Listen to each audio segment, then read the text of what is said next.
This is an updated tier list for the best AI models for YouTube script writing, and I'm ranking these according to the models that I personally used in order to grow my channels from 0 to 10,000 subscribers and making $10,000 every single month.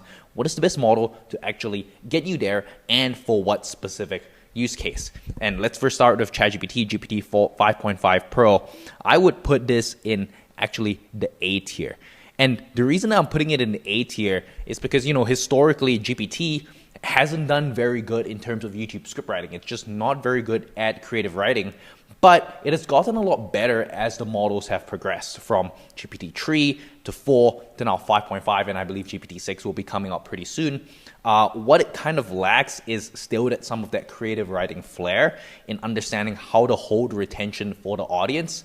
In terms of what it's really good for, and what we mainly have the use case for GPT 5.5 is actually outlining the script, because it's really good at taking large chunks of information, large chunks of research, putting that together and actually outlining it in a logical format that's easy for the reader to consume. So it's good at outlining, but not that good at writing. That's why I'm going to put it in A tier.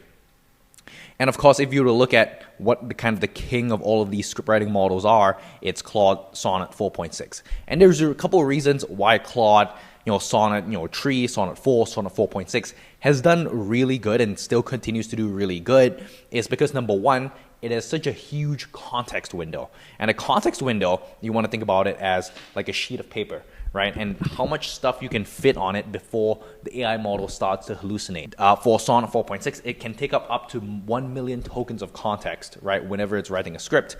And usually you might exceed that, especially if it's a longer script. Something that's 30, 40, 1 hour, 2 hours long. Claude Sonnet 4.6 can actually do a pretty good output for that.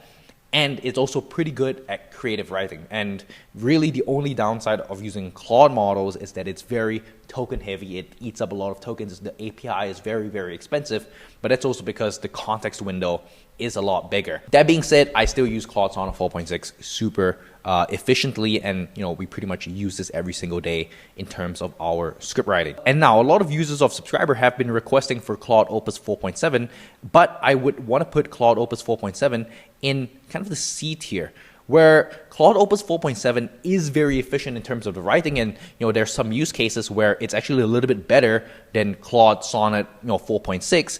Claude Opus 4.7 just simply eats up too many tokens, right? It's about 3 to 5 times the cost of Claude Sonnet, meaning that if I were to output a script for $5 with Claude Sonnet 4.6 and you were to take it through a multi-step process in order to completely write the script, meaning that you have to do research, outline, write the script, humanize it, remove repetition, Claude Opus 4.7 is just not that good, and it's way more expensive, right? And because it's so much more expensive, a $5 script with Claude Sonnet 4.6 will cost maybe $15 or $25 with Claude Opus 4.7, where in this age of AI, that's just pretty much not acceptable. And Claude Opus 4.7 is so expensive that it's pretty much unusable for so many cases for script writing, and that's why I'm going to put it in the C tier. Actually, I'm going to put it in the D tier because I don't even use it on the traditional, on the Claude browser app, because it eats so many tokens and it's just not worth it in my opinion.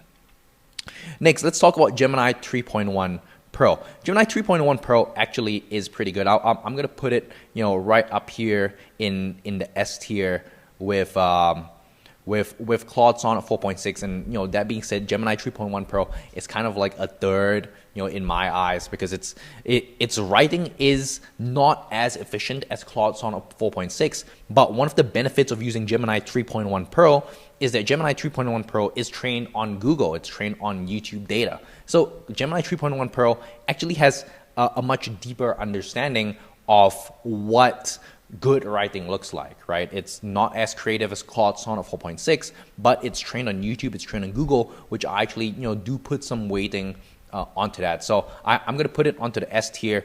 Is it close to Sonnet 4.6? No, it's actually quite a far distant brother of Claude Sonnet 4.6, but I think it's still worth mentioning. If Claude Sonnet 4.6 is like a $5 script, I could probably get a script with Gemini 3.1 Pro in terms of API tokens at like the $2 to $3 range. And given it's half the price, I think it's pretty worth it.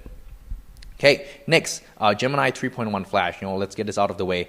I think this kind of goes inside of the B tier.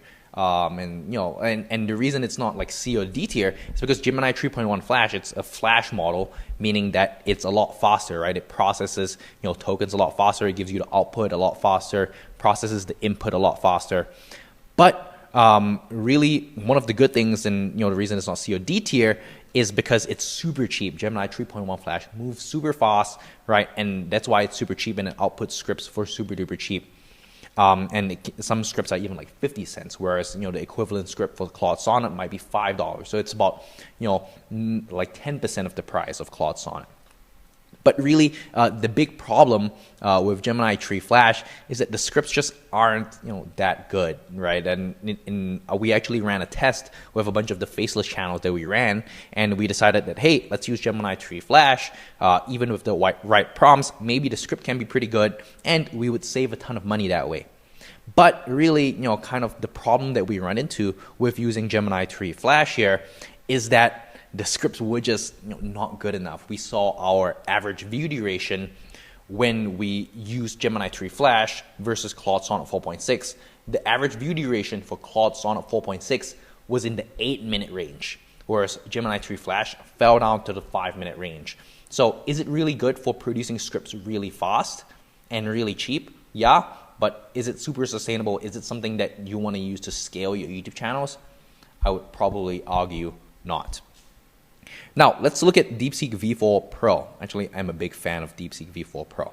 Okay, so I'm actually going to put this in the S tier. It's kind of surprising that, DeepSeek V4 is one of those Chinese models, right? That's run by a Chinese company, and it's one of those companies that uses ChatGPT to like scrape the information and trains on Claude and ChatGPT.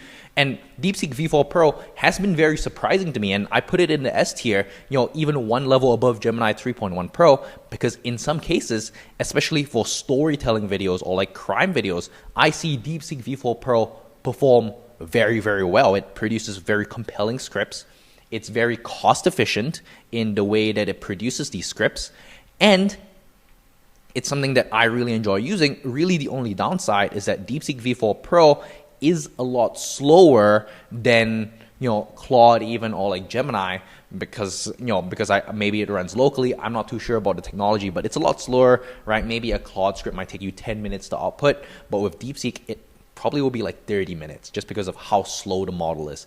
But that being said, it's a lot more cost efficient because it's a Chinese model. They don't charge you as many credits compared to Claude.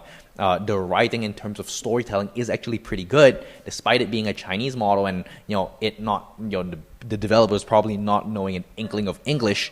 It actually performs pretty good, so I'm going to put it out there in S tier. It's one of those models that have really surprised me in terms of its output, and is something that I continue looking forward to using. Now, let's talk about DeepSeek V4 Flash, right? Not much to talk about this. This one kind of goes inside of the B tier, right? It's a lot faster than DeepSeek V4 Pro, but I see that the output is not as good in general. Kimi 2.6, right? If I would have put Kimi 2.6, it would be in the D tier. It's pretty much garbage. It's not usable for any script writing. The context window is big, but that's about it. It doesn't really have a good understanding of YouTube script writing there. So I'm going to put this in the D tier.